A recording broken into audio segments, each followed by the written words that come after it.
All right, welcome to the OB 320 midterm 2 review. This is chapter 5. Um, this is the last one I'll do. Sarah is going to do the next and last two chapters. This chapter is called Personality, Intelligence, Attitudes, and Emotions. And then it just goes through each one of those and talks about the effect they have in the workplace. So, first, talking about personality. Let me do this real quick. I don't think I'm going to write too much this chapter because there's just a lot of general topics, but I'll write some. But to start,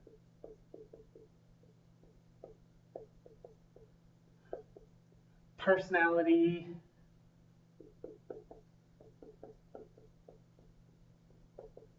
intelligence,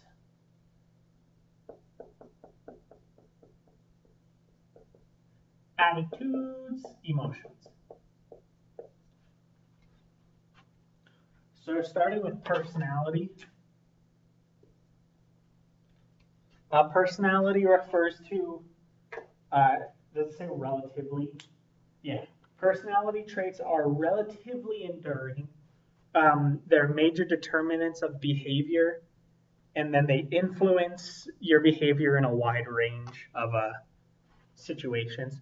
Real quick, let me make a note. If you can't read what this is saying, it's just the title of the chapter: personality, intelligence, attitudes, emotions. I just want to keep a map of what we're talking about, so don't worry about that.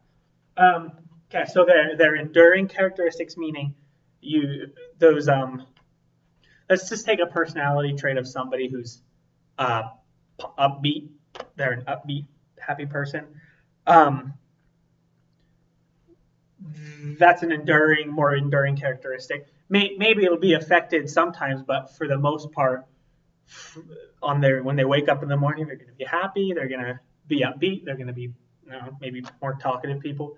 It's a major determinant of behavior, meaning that because they're pretty happy people, that's part of their personality. They're going to act like that consistently, and then influence in a wide range of situations. That's pretty self-explanatory. If you're an upbeat, happy person, you'll go to Walmart and you'll talk happy to the cashier. You'll walk to campus and you'll make some happy comments in class or whatever. Um, so those are the fundamental aspects of personality. Personality can come from hereditary, and it can also come from your environment. So hereditary, um, people gain certain personality traits from their whoever they inherit genes from. So parents, grandparents, their genes play a certain role in some of their personality traits. On top of that, their environment plays a role in their personality, and particularly the environment they grow up in plays a large role in personality traits. Um,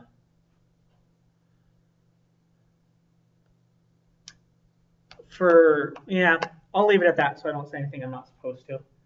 Um, so personality traits can be inherited hereditarily, or they can be developed in the early stages of life in your environment. They can also be developed later, but particularly in early stages of development. Okay, the big five personality traits. You wrote a whole paper about this. You did a lot of work on this. Um, Actually, I'm not even going to write these up. If you should be pretty familiar with these.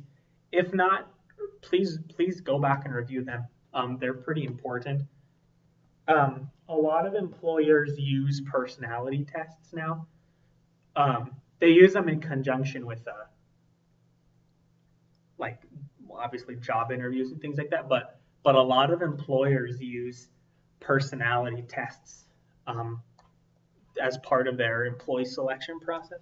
So there's extroversion. Actually, let me say this one more thing. There were a few people in a few of you during your journal assignments that would say something like, "I didn't score very high on my, I don't know, conscientiousness. I didn't score very well, so I'm kind of upset that I must not be very conscientious. What you need to understand is that these are a spectrum of personality traits. So for extroversion, introversion is an easy one because we're all pretty familiar with it. So if you didn't score high on extroversion, that just simply means you're more introverted, and that's not at all a bad thing. There's certain careers that you'll be remarkable at. They're just tendencies. They're not. The book does mention that some of them do lead to being more effective in managerial positions, but don't stress about it, especially because it's not a very accurate test. There's only like what 30 questions. So if you would like to be more conscientious than you scored, first of all, you can be. You can develop personality traits, but also understand it's not very accurate, and also understand that there's still a place in the workforce for you to do great things, to even make appropriate amounts of money with whatever your personality is. Anyway, so extroversion versus introversion. Extroversion specifically refers to where you get energy from. It's pretty easy to see it just in terms of who's willing to talk to other people, who's saying hi to people they don't. Oh, I'm so sorry, to people they don't know. But specifically, what it refers to is where people get energy from, how they like recharge their batteries. When I recharge my batteries, I sit by myself, but other people go out and meet people and talk to people.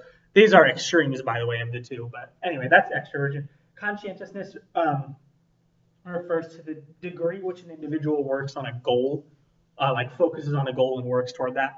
And actually is something I'm pretty good at, setting a goal, working hard at it. So I would rate myself pretty high on conscientiousness.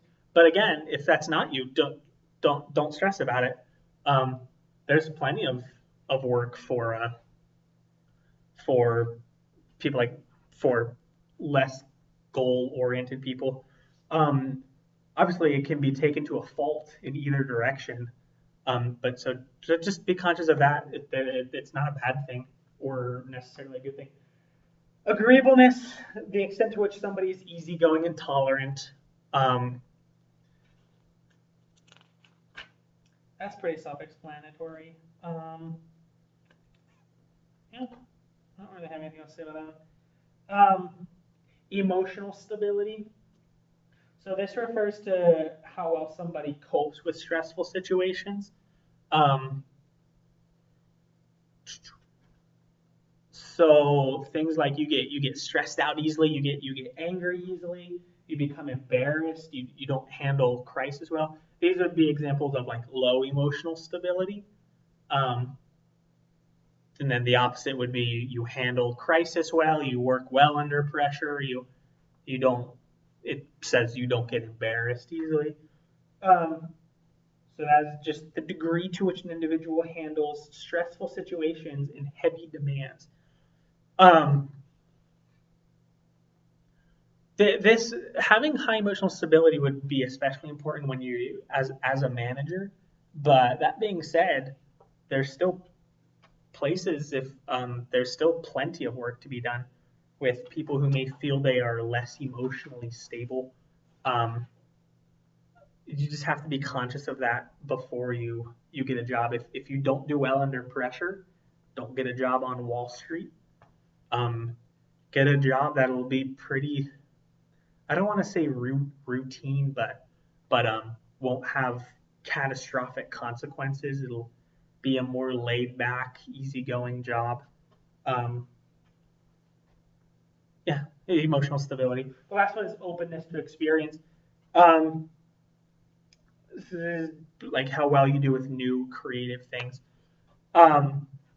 If you need help remembering things, or how helping, if you need help remembering the 5 aspects of the big 5 personality traits, just to remember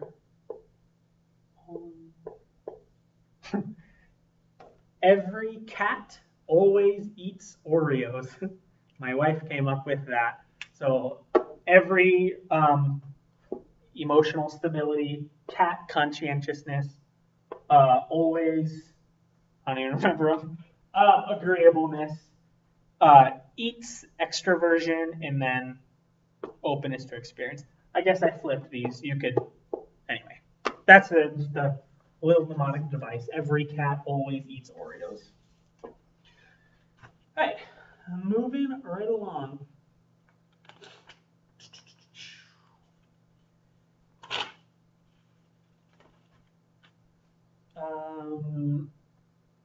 Cognitive and motivational properties of personality. So this is the diagram on page 147. I really don't want to draw this diagram out. I'm going to use abbreviations for each thing. So cognitive motivational concepts of personality. This is different from like personality traits, because this is like your cognitive abilities and motivation, what motivates you. So you can see how there's still aspects of your personality, but they're not like he's a happy person. It's a anyway. So the book lays them out. The diagram can be a little hard to understand. So first of all, let me do this. In your book, if you're looking at your book now, one thing you can do is through the middle of the diagram, draw this line. There's 3 things up here, 3 things down here. Draw a line through the middle. The things above the line are your cognitive characteristics. And then below the line is the motivation. So again, this is page 147. The top right corner, there's a diagram that has 6 bubbles coming out of one. Draw a line through the middle. The top 3 are the cognitive concepts. The lower 3 are the motivational concepts. Okay, so locus of control refers to how you view your ability to affect a certain situation. If you have a high locus of control, then you view your situations as you play a role in them. You can affect them. You can affect the outcome. Whereas if you have low locus of control, you feel like things happen to you. This happened to me, that's why this happened. Rather than high locus of control would be, I did this, therefore this happened. Cognitive, by the way, I should mention, refers to like mental processes, not necessarily to intelligence. As you can see already, this just refers to how you perceive things. The next one, authoritarianism refers to how you view leadership. So if you believe strongly in respecting a leader and being obedient, you would you say have? I guess you would say you have like a high authoritarianism, but anyway, authoritarianism, leadership, respecting leadership is important to you. And then self-monitoring is the last cognitive. Self-monitor. This refers to how you present yourself, or rather how you perceive that you need to present yourself in different situations. So maybe you're at a work meeting. Can you read all these words? That says self-monitor. You're at a work meeting. You feel the need to present yourself as as smart, collected, understanding. But then you go to a work party that same day, and then you feel the need to present yourself as more laid back, more easygoing, funny. So the cognitive is just how your mental processes affect how you see or how your mental processes affect your personality traits. Does that make sense? So how you view these three things affect how you act in or what your personality is in certain situations. On the bottom,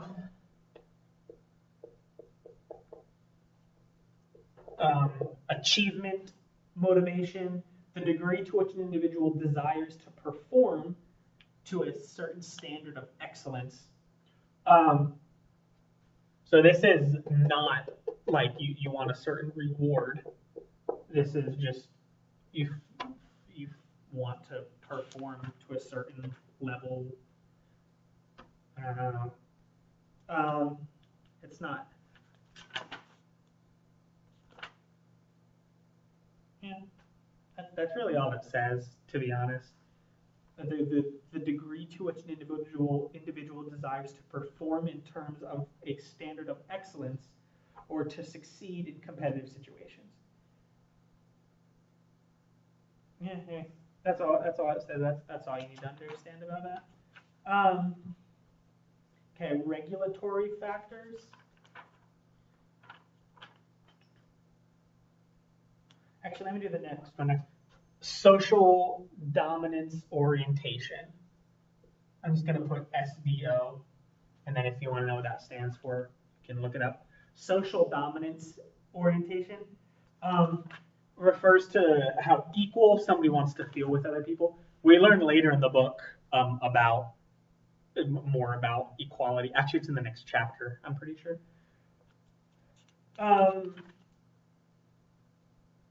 So, does it mention anything about it other than in the diagram? I actually don't think so. So that's all it says about it here. So you'll need to know more about it in chapter 6, but I guess that's all you need to know at this point. And then regulatory forces.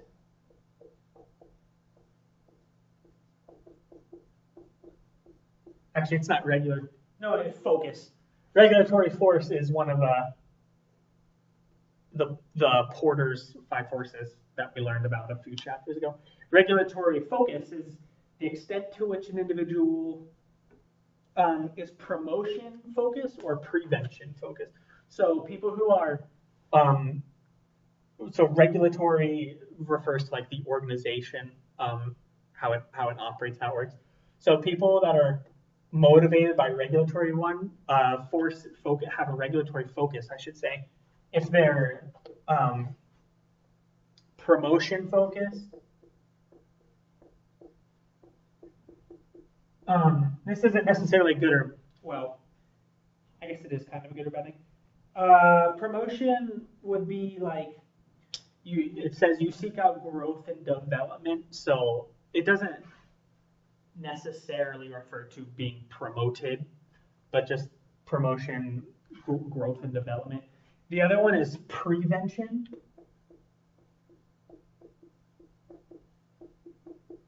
So this refers to you don't want to get in trouble. Let's see. Oh, sorry. This is I'm looking at it in the opposite direction. When prevention-focused individuals achieve desired goals, they are likely to experience calmness and contentment. A promotion. Okay, so I have these. I guess they're both kind of bad. Sorry, I didn't look over this specific part before I started, and I'm just realizing that my notes on it aren't exactly right.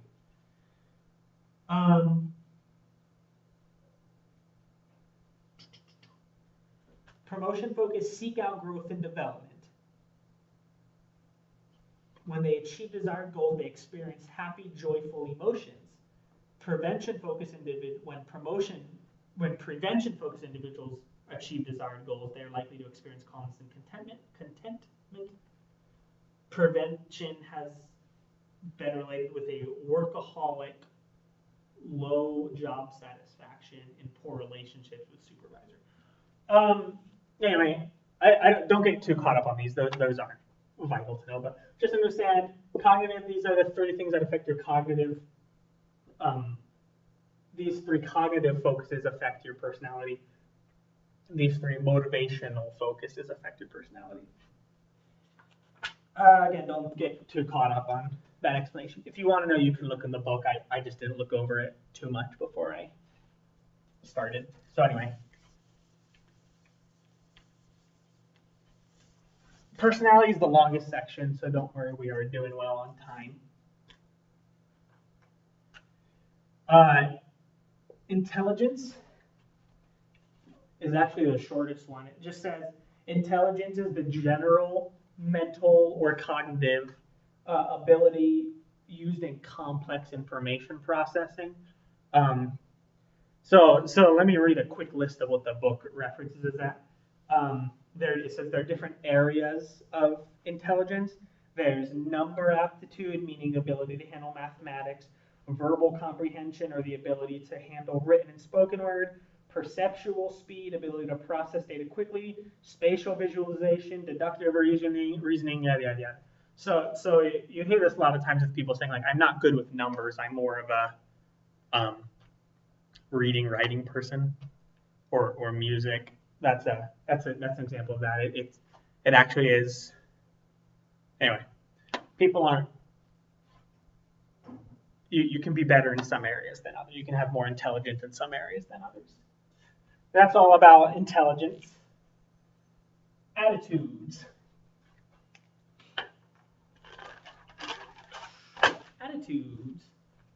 Okay, so attitudes are a persistent mental state. It's defined as a persistent tendency to feel and behave in a favorable or unfavorable way toward a specific person, object, or idea.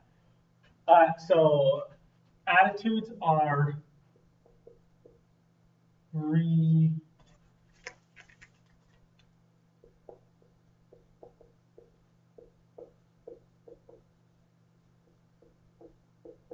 reasonably stable, meaning if you feel well, if you don't like this class, let's say, if you don't like this class, then today you don't like it, tomorrow you don't like it, and the day after that you don't like it. It's not that today you hate it and tomorrow you love it, and the day after that you can't stand it. It's reasonably stable, so maybe it'll fluctuate a little bit, but your attitude toward this class is negative, I guess. It's toward a specific thing.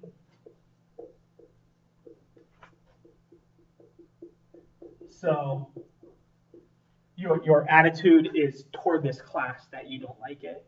And then the last one,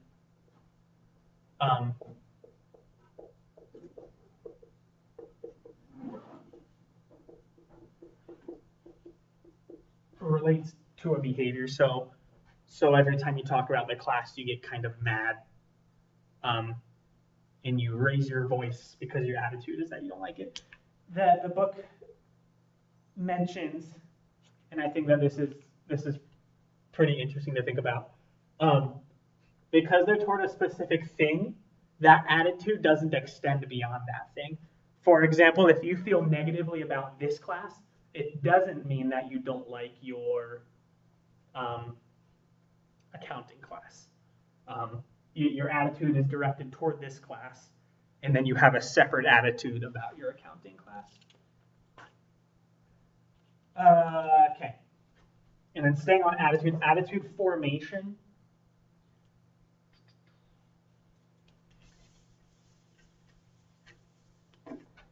There are 3 aspects of forming attitudes.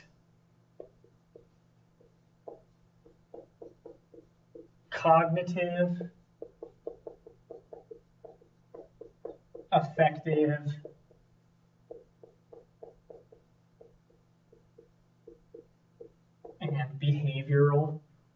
CAB.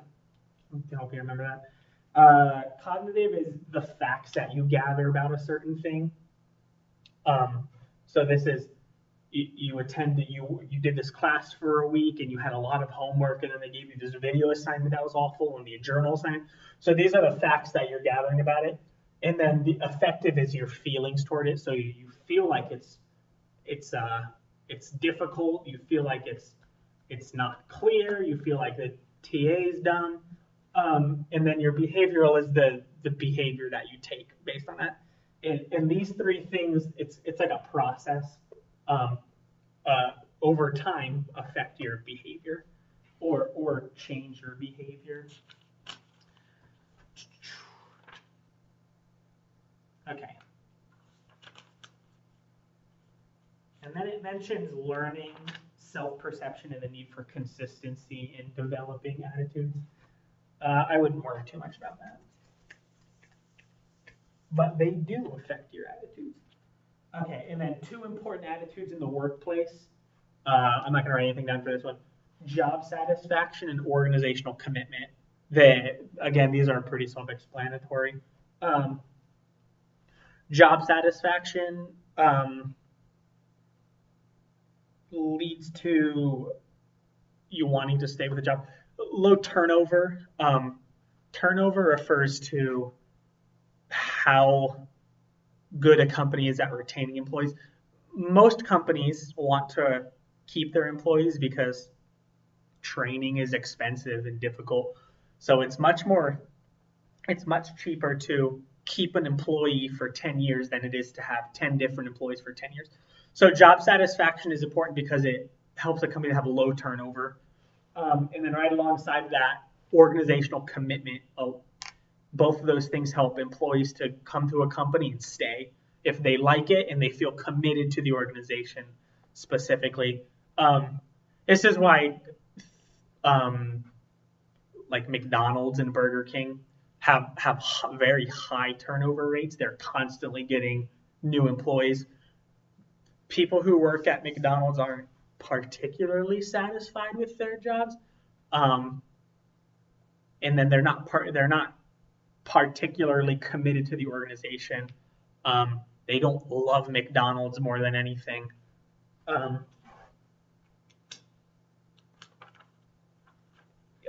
don't know if you have yet, but eventually you'll read about somebody who works at McDonald's and loves it.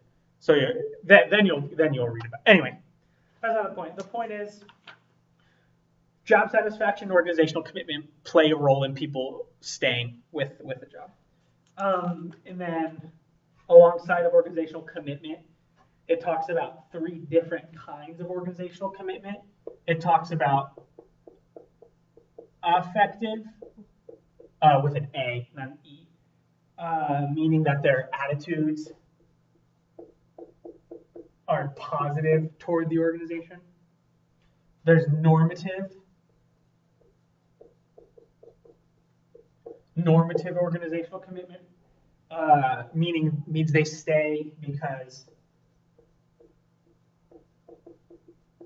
they feel obligated to stay. And then continuance. I don't think that's spelled right, but anyway. Employees stay because they lack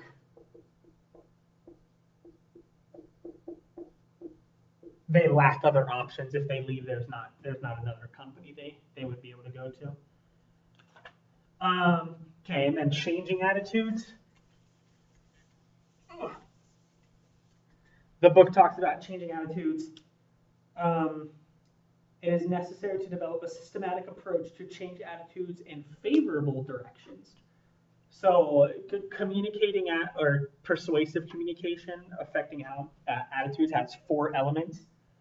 There's the communicator. Oh, good. This is a good one for any future missionaries. There's the communicator. This is the person who has an attitude and wants to convey that attitude, of course. There's the message.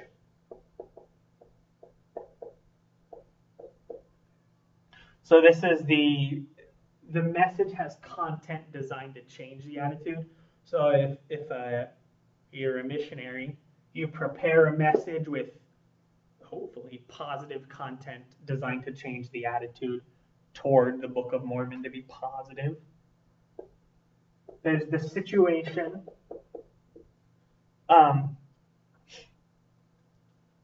This is the surroundings. This actually played a larger role in teaching than I thought. If there's distractions, it's hard to teach a message or it's hard to convey the attitude you want to change effectively because there's other things to focus on. And then, of course, this is target. Just trust me. It says target. This is whose attitude you're trying to change. These are all pretty self-explanatory. If a communicator who has the attitude, the message with the content to change the attitude, the situation which allows the message to be conveyed, and then the target is the person whose attitude you're trying to change. And another way that you change attitude, so I'm not going to write this up, but pretend I'm writing this up. Cognitive dissonance. So this is when you feel one way, but you act a different way, and that changes your attitude. So if I'll use the book's example, it talks about a manager who feels that it's important for their employees to be compensated well, but every time an employee brings up compensation issues, the manager blows it off and is like, no, you're fine. There's no point in talking about that. That's cognitive dissonance. They're talking one way, they feel one way, but acting a different way. What's the word it uses? It says it produces an uneasy feeling when they behave inconsistent with existing attitudes. So, and then it mentions real quick 3 things that need to happen for an attitude to change based on cognitive dissonance. It needs to be substantially different. They need to be acting very different than their attitude, and that action or that behavior needs to affect other people negatively. If it doesn't affect other people negatively, then they won't see. Then they won't consider. Let's see. What did I write? If it's not negative for others, there's no consideration. They won't consider other attitudes or behaviors to take. I think of an example. When people get on YouTube and comment, people will say the nastiest things that they don't feel. They honestly don't, most of them anyway, don't really think that way. But it may be negative for others, but they don't see how it's negative for others. They don't see how it affects somebody else. So they don't see why their attitude would need to change. So when they feel negatively, they say something negatively, and then they never see a consequence from it. They're not going to change that attitude. If they did, they would be likely to change that attitude. And then that action needs to be voluntary. So if somebody is acting different than how they feel, and it's substantially different, they see the negative action, and that action is voluntary. Sorry, let me try it again because I misspoke. If there's cognitive dissonance, so somebody is acting different than their attitude. And that is the difference is substantial. They see how it's negative for others and it's voluntary. Their attitudes will change. I probably should have wrote something down that would have made it more clear, but you can look in the book at that point. It's laid out pretty well there if you're still confused. Okay, and now emotions. Emotions play a role in the workplace in 3 specific ways. There's the direct effects of the emotion.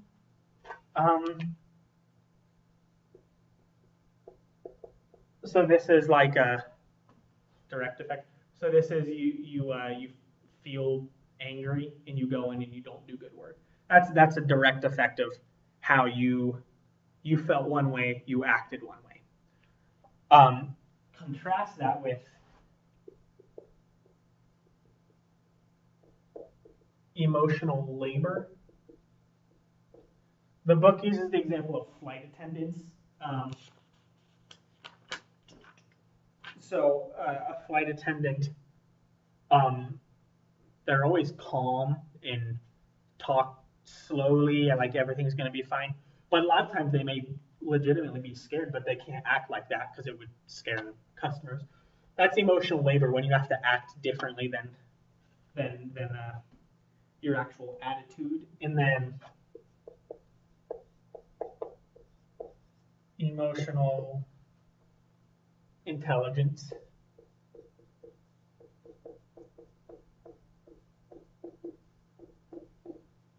Again, these are how emotions. Sorry, these are how emotions affect the workplace.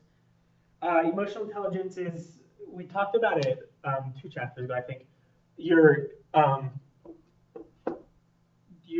actually, I like the phrase it uses. It says, emotional intelligence is your ability to accurately appraise and regulate emotion. So people with high emotional intelligence are able to recognize how they feel, communicate how they feel. Yeah.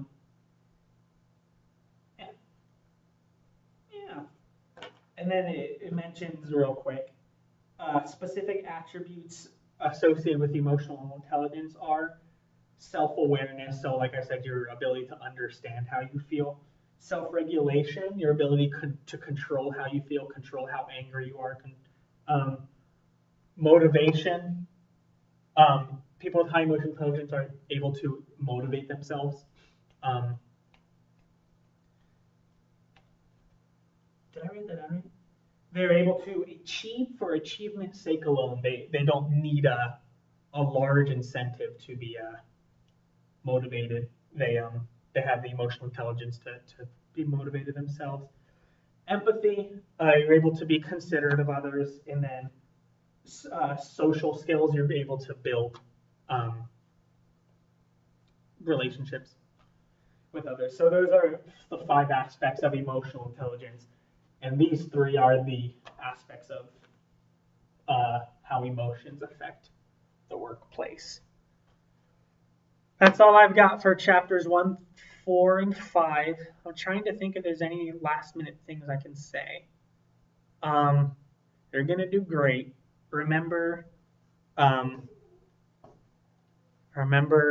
the self-efficacy we talked about last chapter. If you feel like you're gonna do bad, you feel like you're not competent, you feel like you're not gonna do well, you're probably gonna make that come true for yourself. So just understand, you've been putting in the work, you've been reading, you've been doing the quiz, you've been participating in the group discussions, you've put in work, you're competent, you know the material, you can do it. Just be confident in yourself. If you have any problems, please email Nick or me or Sarah. We're always willing to help. Yeah, you'll do great. Please reach out if you have any questions. And good luck.